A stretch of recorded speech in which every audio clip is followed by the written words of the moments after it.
যারা মাদকদ্রব্য পান করে আল্লাহ পাক ওদের 40 দিনের সালাত কবুল করেন না। আবার যখন তওবা করে ফিরে আসবে আল্লাহ পাক মাফ করবেন। আবার যদি খায় আবার কবুল করবেন না। আবার তওবা করে ফিরে আসলে আল্লাহ মাফ করবেন। আবার যদি খায় আবার আল্লাহ কবুল করবেন না। আবার যদি মাদকে ফিরে যায় আল্লাহ পাক বলেছেন আমি তাকে তিনাতুল খাবাল পান করাবো কিয়ামতের মাঠে। সাহাবীরা রাসূল সাল্লাল্লাহু আলাইহি ওয়াসাল্লাম জিজ্ঞাসা করেন তিনাতুল খাবাল কি জিনিস ইয়া রাসূলুল্লাহ?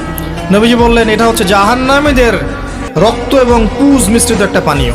আল্লাহর শাস্তি খুবই খুবই ম্যাথামেটিক্যাল এবং খুবই ইনসাফপূর্ণ। দুনিয়াতে এই যে ড্রিঙ্কস করেছে আল্লাহ পাক কিয়ামতেও ড্রিঙ্কস করাবে। আপনি কথা বুঝতে পারছেন? দুনিয়াতে ড্রিঙ্কস করেছে একটা জিনিস, কিয়ামতের মাঠে আল্লাহ পাক ড্রিঙ্কসই দিবেন কিন্তু তিনাতুল খাবাল। দুনিয়াতে শোনেন, দুনিয়াতে সোজা পথে হাঁটেনি কওমে লূত, উল্টা পথে হেঁটেছে, স্ত্রীর কাছে যায়নি, পুরুষের কাছে গিয়ে জেনা করেছে। কি শাস্তি দিয়েছেন আল্লাহ পাক? জমিনটাকে তুলে উল্টা করে নামিয়ে দিয়েছে। ওরা যেমন উল্টা পথে গিয়েছে আল্লাহ জমিনটাকে তুলে উল্টা করে দিয়েছে।